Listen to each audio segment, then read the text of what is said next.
Hey everyone, welcome back to our BuildX PC Factory. In this video, I will show you how to add another user account on your Windows laptop. This is useful if you share your laptop with your family and friends or office work.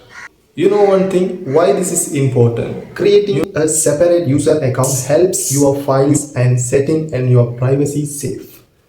Each user get their own desktop apps and personal files without affecting others.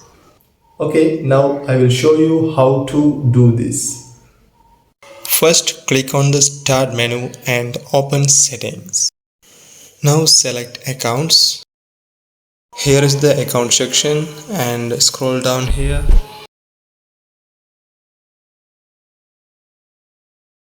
Click on Other Users.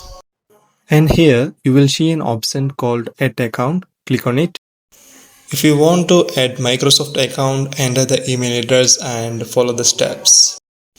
If you don't want to use email, you can create a local account. Click on the I don't have this person sign in information. Then select add user without a Microsoft account.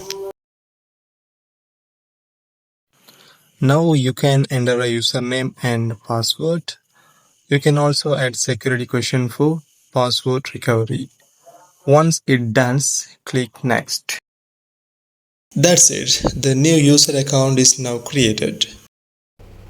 If you found this video useful, don't forget to like and subscribe for more Windows and PC tutorials.